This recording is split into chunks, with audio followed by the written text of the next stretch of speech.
Olá, tudo bem? Como que você está? Quero aqui dar um abraço especial na minha avó, Maria Helena Nossi, Dona Terezinha, Nazaré, Silvana, Alen Castro, quem mais? Fernanda, Ivone, Ademilson, deixa eu pensar.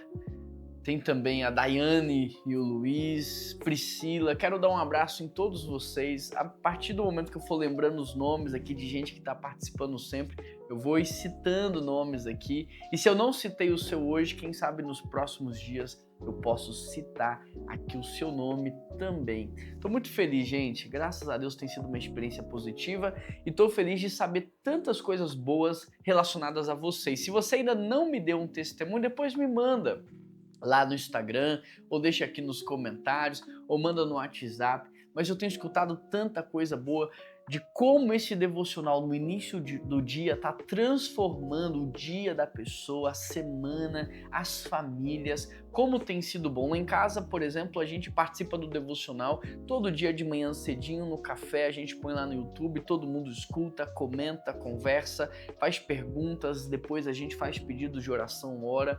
Então tem sido um tempo até bom para reunir a família, sabe? Você pode usar várias estratégias aí, você pode ouvir no seu trabalho, a caminho do trabalho, você pode ouvir na academia. Eu não sei qual é o seu contexto, mas o importante é que você participe e deixe o Espírito Santo agir aí na sua vida.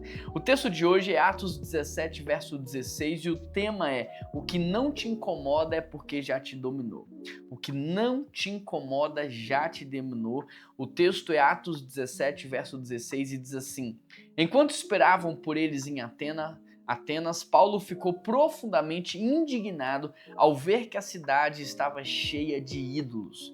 Olha só que interessante, a cidade estava cheia de ídolos, muita gente já tinha se acostumado com aquela cena, muita gente já tinha se adaptado àquele contexto, mas Paulo não.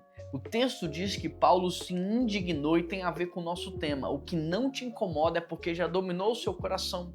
Tem gente que vive no meio da sujeira e aquilo não incomoda, porque a sujeira já dominou o coração dele.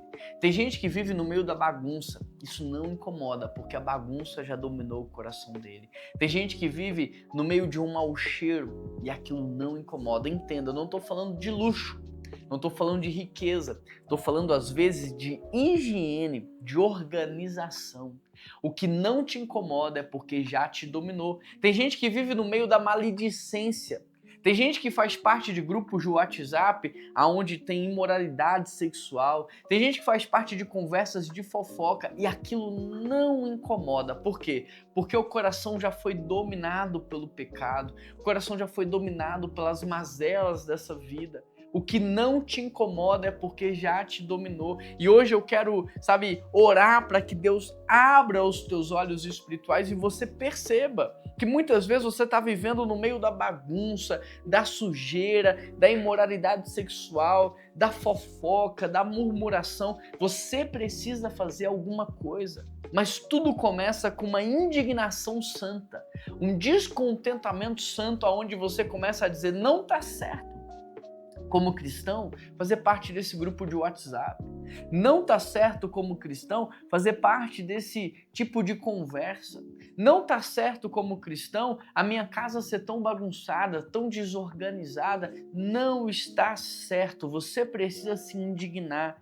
A segunda coisa é que Paulo observa aqui um nível grande de idolatria a partir dos ídolos. Mas sabe o que eu vejo hoje? Que a idolatria mudou de forma. Antigamente era estátua, era imagem. Hoje a idolatria é outra. Interessante porque quando você vai conversar com um católico, ele vai falar muito sobre Maria, ele vai falar muito sobre os santos, ele não vai falar muito sobre Jesus. Mas os cristãos também não. Você vai conversar com um cristão no Uber, você vai conversar com um cristão na fila de um banco, ele vai falar de muitas coisas e também não vai falar de Jesus. Ele vai falar sobre carreira, ele vai falar sobre negócios, ele vai falar sobre os sonhos, ele vai falar sobre as bênçãos de Deus, ele não vai falar o nome de Jesus, ele não vai citar Jesus, porque a idolatria hoje mudou de forma. Antigamente era ídolos, era imagens, era estátuas, hoje é carreira. hoje é dinheiro, hoje é sucesso, hoje é fama, hoje é filho. Percebe? A idolatria mudou de forma, hoje é pet, cuidado, você precisa se indignar, você precisa olhar para tudo isso e falar, não tá certo. Eu falo mais sobre negócios, sobre carreira, sobre sonhos do que sobre Jesus. Eu falo mais sobre as bênçãos de Deus do que sobre a transformação que Ele gerou na minha vida. Agora, se você não se indigna, se você não vive esse descontentamento santo, você vai se anestesiando. E entenda uma coisa, Deus não divide o trono com ninguém. Deus não negocia o primeiro lugar. Se você quiser perder qualquer coisa na sua vida, coloca no lugar de Deus. Você vai perder, porque Ele não negocia o primeiro lugar. Então cuidado, porque pode ser que você esteja perdendo algo porque você está colocando num lugar que não deveria estar. Se você colocar o seu pet em primeiro lugar, você vai perder ele, porque o trono é de Deus.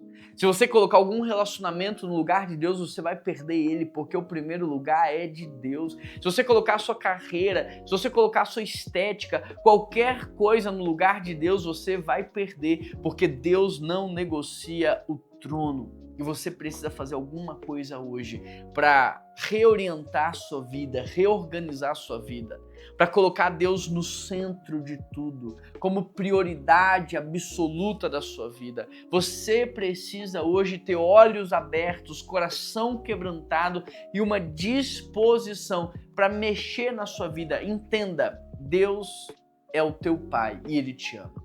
Ele não quer que você tenha uma carreira ruim, Ele não quer que você tenha uma vida ruim, Ele não quer que você seja infeliz, pelo contrário. Deus não está preocupado só com a vida após a morte, Ele quer que você tenha vida abundante hoje, mas isso é consequência de alguém que sabe priorizar Deus e colocá-lo em primeiro lugar, no trono da vida, como rei, como alguém honrado. Você precisa entender, a idolatria ela mudou com o tempo. E hoje, como é que a idolatria ela está transvestida na sua vida? Antigamente era estátua, era ídolo. Hoje na sua vida a idolatria é o quê? É filho? É pet? É carreira? É dinheiro? É estabilidade? É descanso? É prazer? É liberdade? A idolatria mudou de nome. Eu quero perguntar para você como que a idolatria hoje ela está materializada na sua vida. O que você pensa mais do que em Deus?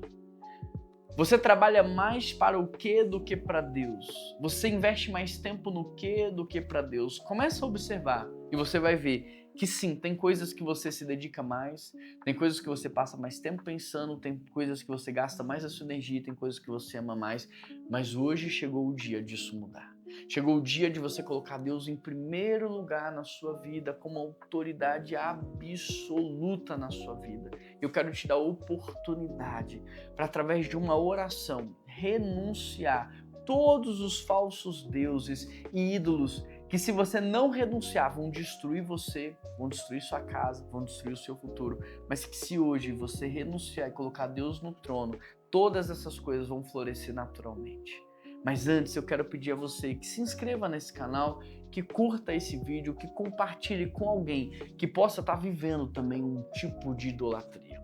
Vamos orar, Pai? Nós queremos juntos aqui em oração renunciar toda e qualquer idolatria do nosso coração. Seja a idolatria do nosso cônjuge, seja a idolatria dos nossos pais, seja a idolatria à bebida, seja a idolatria aos filhos, seja a idolatria ao pet, seja a idolatria ao descanso, ao prazer, à estabilidade de vida financeira, à liberdade, seja o que for, a carreira, o dinheiro, Pai, nós queremos abrir mão da fama, do sucesso, nós queremos abrir mão de todo e qualquer tipo de idolatria. Nós queremos renunciar a todo e qualquer tipo de idolatria. E nós queremos pedir ao Senhor, Deus, que assuma o trono e que nos ensine a colocar sempre o Senhor no trono. E que o Senhor não permita que a gente tire o Senhor do trono outra vez. Que todo o nosso louvor, toda a nossa adoração, toda a nossa devoção, todo o nosso temor, todo o nosso amor sejam dados ao Senhor em primeiro lugar. Em nome de Jesus Cristo que eu oro. Amém, amém e amém.